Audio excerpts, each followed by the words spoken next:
Selamat pagi. Assalamualaikum warahmatullahi wabarakatuh. Pada kesempatan kali ini, kami akan menyampaikan press release APBN kita Regional Bengkulu untuk realisasi sampai dengan tanggal 31 Januari 2026. Memasuki awal tahun ini kita patut optimis karena APBN terus hadir dan bekerja keras di garis terdepan untuk melindungi daya beli masyarakat serta menstimulasi pertumbuhan ekonomi di bumi merah putih. Hari ini kita akan melihat potret ekonomi Bengkulu secara utuh yang akan kita mulai dari perkembangan ekonomi makro regional, kemudian kinerja APBN dan APBD regional Bengkulu, perkembangan program strategis yang ada di Provinsi Bengkulu, dan tentunya terakhir akan kita tutup dengan perkembangan kredit program yang sangat krusial bagi UMKM yang ada di Bengkulu. Mari kita awali dengan melihat bagaimana kondisi fondasi ekonomi makro di Bengkulu. Baik Bapak-Ibu sekalian, kita lihat bagaimana kondisi ekonomi makro di Provinsi Bengkulu. Kita lihat dari sisi pertumbuhan ekonomi tahun 2025 bahwa ekonomi di Bengkulu tumbuh sebesar 4,8% year on year dibandingkan dengan tahun 2024. Namun memang pertumbuhan ekonomi di Bengkulu masih berada di bawah tingkat nasional yang 5,11%. Selanjutnya dari sisi inflasi, dapat kita lihat bagaimana inflasi di Bengkulu sangat terjaga dengan nilai 2,61, jauh di bawah angka inflasi di tingkat nasional yang sebesar 3,55. Tentunya dengan pertumbuhan ekonomi dan inflasi yang terus terjaga ini memberikan dampak juga kepada beberapa indikator yang lain, seperti terkait dengan tingkat pengangguran terbuka yang jauh di bawah angka nasional yaitu 3,37%. Kemudian ketimpangan atau Gini ratio juga lebih membaik di angka 0,339. Ini membuktikan bahwa pertumbuhan ekonomi yang ada di Bengkulu semakin merata dan inklusif. Sekarang kita akan melihat bagaimana kinerja dari APBN dan APBD regional Bengkulu sampai dengan tanggal 31 Januari 2026. Dari sisi pelaksanaan anggaran dapat kita lihat bahwa realisasi belanja negara menunjukkan akselerasi yang cukup luar biasa, mencapai 1.377,83 miliar atau mencapai 10,34% dari target. Angka belanja ini tumbuh positif 9,59% dibandingkan tahun anggaran 2025, yang menandakan bahwa APBN langsung bergerak cepat di awal tahun untuk mendukung aktivitas pertumbuhan ekonomi dan kesejahteraan masyarakat. Sementara itu di sisi pendapatan negara telah terkumpul 149,6 miliar, mencerminkan roda dunia usaha yang tetap berputar. Namun apabila kita bandingkan terdapat defisit sebesar 1.228,23 miliar yang merupakan desain dari kebijakan fiskal yang prudent dan ekspansif yang sengaja diciptakan untuk memompa likuiditas ke dalam perekonomian daerah di awal tahun ini. Bapak-Ibu sekalian, lebih mendalam kalau kita lihat dari sisi kinerja penerimaan pajak, pada sektor perpajakan realisasi mencapai 125,91 miliar yang didominasi dari wajib pajak badan sebesar 46,95% dari total penerimaan. Meskipun ada sedikit kontraksi secara tahunan akibat fluktuasi harga komoditas utama seperti sawit dan batu bara, kita melihat resiliensi yang semakin bagus dari masyarakat ataupun dari dunia usaha yang mendukung pertumbuhan penerimaan perpajakan. Hal ini terlihat dari pajak penghasilan ataupun PPh non migas yang masih mampu tumbuh 16,83% yang membuktikan basis aktivitas ekonomi kita di sektor lain mulai menguat.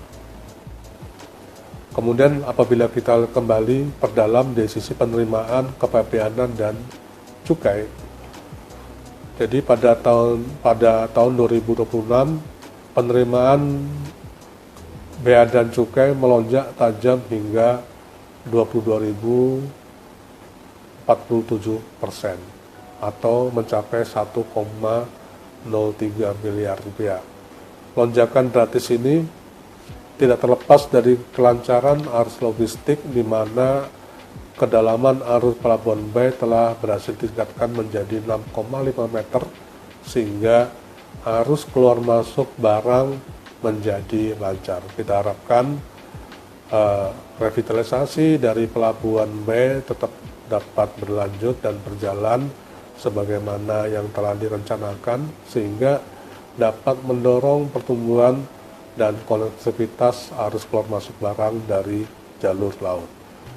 Berkat kelancaran ini maka volume ekspor Bengkulu mencapai 8.283,4 metrik ton dengan nilai 13,68 miliar.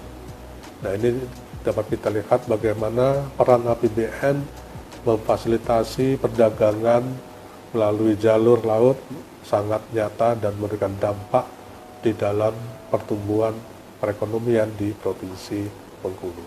Dari sisi pengawasan kepabeanan dan cukai, APBN tidak hanya sekedar mengumpulkan uang, tetapi juga bagaimana peran APBN dapat melindungi masyarakat. Melalui fungsi pengawasan bea dan cukai, kita berhasil melakukan 21 penindakan terhadap barang ilegal seperti 314,8 ribu batang rokok, 106,8 liter minuman mengandung etil alkohol, serta 2,6 gram dan 30 tablet buktir NPP atau narkotika, psikotropika, dan prekursor.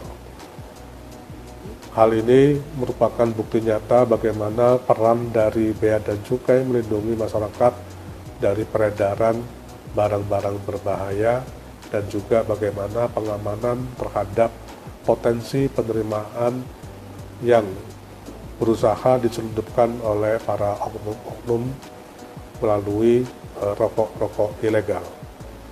Berikutnya kita sampaikan terkait dengan penerimaan PNBP. Pelayanan publik pemerintah juga berjalan prima sejak awal tahun. PNBP kita mencapai 22,67 miliar atau 5,2% dari target.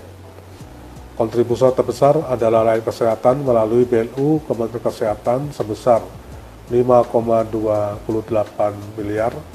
Yang ini menunjukkan bahwa rumah sakit dan fasilitas layanan pemerintah terus beroperasi optimal melayani masyarakat di Bengkulu. Selanjutnya terkait dengan belanja negara, kita lihat bahwa belanja negara telah terrealisasi sebesar 1,37 triliun, di mana terdiri dari belanja pemerintah pusat sebesar 167,04 miliar dan transfer ke daerah sebesar 1.210,79 miliar.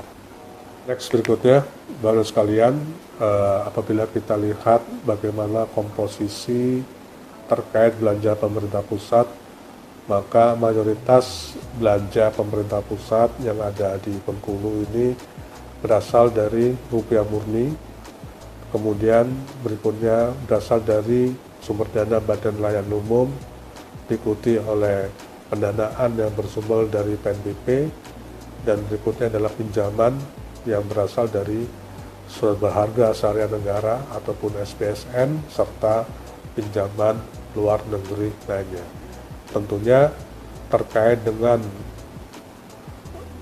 sumber dana yang bersumber dari pinjaman yang berasal dari SPSN maupun pinjaman luar negeri, kami mendorong kepada seluruh satuan kerja untuk segera mempercepat pelaksanaan kegiatan ataupun pengadaan barang dan jasa, karena sebagaimana kita ketahui dalam setiap pembiayaan yang bersumber dari pinjaman luar negeri ataupun berasal dari pinjaman SBSN terdapat biaya yang dikeluarkan oleh pemerintah atau cost of fund. Semakin lama alokasi belanja yang bersumber dari pinjaman tidak diskusi, maka cost of fund ataupun biaya yang timbul dari pemerintah itu akan semakin besar. Oleh sebab itu, kami sangat mendorong terkait dengan percepatan belanja, terutama belanja modal untuk sumber-sumber dana yang berasal dari pinjaman. Berikutnya, Bapak Ibu sekalian, dapat kita lihat terkait dengan realisasi transfer ke daerah. APBN telah menyuntikkan dana segar ke kas daerah melalui TKD, di mana pada tahun 2026 sampai dengan Januari telah disalurkan sebesar 1,2 triliun. Apabila kita bandingkan dengan periode di 2 tahun yang lalu, di Januari 2025 ataupun Januari 2024, realisasi penyaluran TKD terdapat pertumbuhan yang sangat signifikan. Dapat kita lihat bagaimana dana bantuan operasional satuan pendidikan atau BSP sudah terrealisasi 38,37% dari pagu. Ini adalah bukti nyata bagaimana kepedulian APBN memastikan anak-anak di Bengkulu bisa sekolah dengan fasilitas dan mutu yang terjamin tanpa kendala di awal tahun anggaran, termasuk pembayaran terkait dengan tunjangan profesi guru. Kemudian juga kita lihat bagaimana dana bagi hasil sudah terrealisasi 5,66%, kemudian DAK non-fisik lainnya sebesar 2,58%, dan DAU yang mayoritas dipergunakan untuk keperluan pembayaran gaji, ASN daerah, dan P3K juga sudah terrealisasi sebesar 16,13% dari pagu. Bapak-Ibu sekalian, jika kita lihat dari sisi kinerja TKD per kabupaten kota, seluruh kabupaten kota telah menerima aliran penyaluran dana TKD, dan kami memberikan apresiasi kepada Kota Bengkulu yang mencatat persentase realisasi penyerapan tertinggi, yaitu 16,51% dari pagu. Kami mendorong daerah lain juga terus untuk mengakselerasi dokumen-dokumen pemenuhan syarat agar dana TKD dapat segera disalurkan, sehingga kemanfaatan dana TKD yang berasal dari APBN dapat segera dirasakan oleh masyarakat di Kota Bengkulu. Penyaluran langsung tunjangan guru ASN daerah sudah dilakukan selama pembayaran untuk bulan Januari dan bulan Februari. Kita melihat inovasi kebijakan ini sangat luar biasa, di mana TPG disalurkan langsung dari kas negara ke rekening para guru yang akan memotong rantai birokrasi dan mempercepat penerimaan hak para guru ASN daerah. Kebijakan ini tidak hanya mensejahterakan para guru, tetapi juga akan mendongkrak daya beli dan perputaran ekonomi lokal. Terkait dengan program makan bergizi gratis, ini adalah salah satu program pemerintah pusat sebagai game changer, di mana MBG akan menginvestasikan alokasi dana 173,23 miliar di Provinsi Bengkulu yang akan memberikan manfaat kepada 270.541 siswa, balita, dan ibu hamil ataupun menyusui.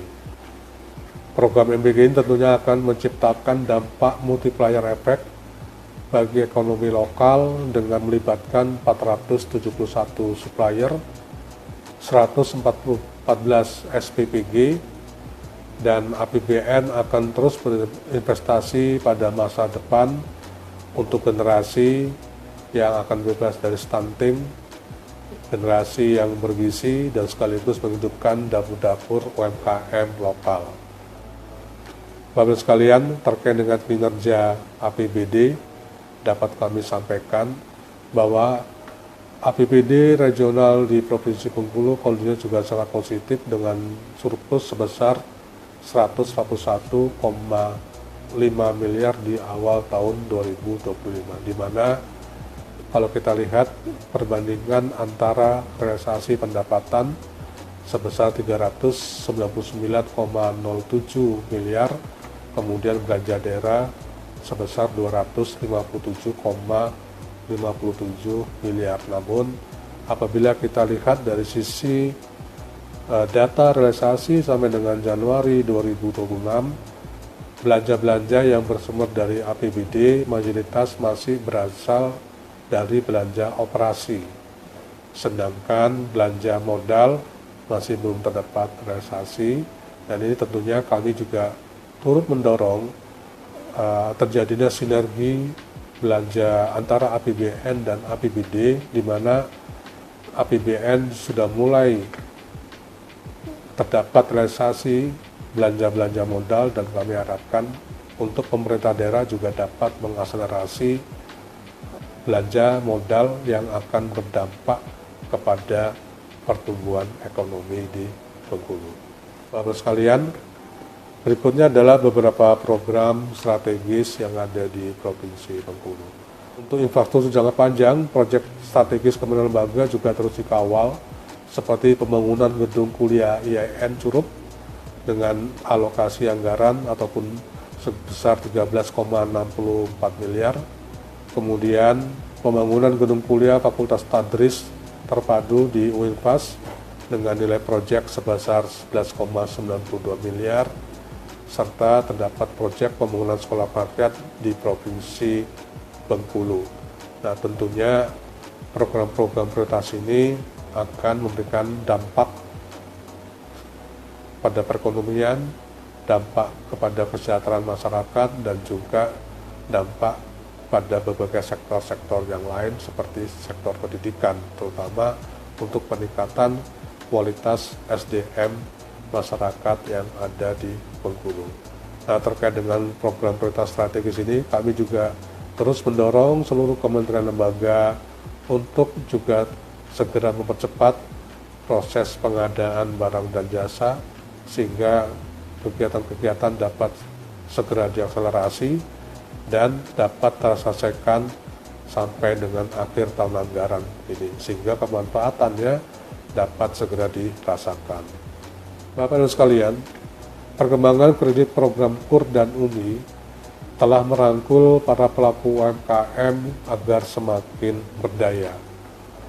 Program KUR telah tersalurkan sebesar 315,61 miliar kepada 4.066 debitur. Sedangkan untuk kredit ultramikro telah disalurkan kepada 143 debitur dengan nilai 844,5 juta. Jadi kami juga memberikan APBN hadir untuk mendampingi dan memberikan akses permodalan kepada para wirausaha yang ada di Bengkulu supaya semakin mandiri, semakin berkembang, dan tentunya dengan pembiayaan yang bersumber dari KUR dan UMI yang murah. Bapak sekalian, sebagai kesimpulan, untuk menjaga momentum emas ini kami merekomendasikan adanya percepatan belanja modal dan proyek strategis, kemudian ada optimalisasi penyaluran transfer ke daerah, penggalian potensi pendapatan asli daerah, serta terus memperluas jangkauan pembiayaan UMKM. Kolaborasi dari seluruh stakeholder adalah kata kunci. Terakhir, kami di Kanwil Ditjen Perbendaharaan Provinsi Bengkulu senantiasa berkomitmen memberikan pelayanan yang terbaik, profesional, akuntabel, cepat, amanah, dan kolaboratif. Seluruh layanan kami bebas tanpa biaya, 0 rupiah, dan kami menolak segala bentuk gratifikasi. Kami siap menjaga wilayah bebas dari korupsi, WBK, menuju wilayah birokrasi bersih dan melayani BBBM. Tentunya hal ini dapat tercapai apabila kita saling bersinergi. Terima kasih atas sinergi yang luar biasa selama ini. Kita bersama-sama membangun bumi merah putih untuk Bengkulu yang lebih maju. Assalamualaikum warahmatullahi wabarakatuh.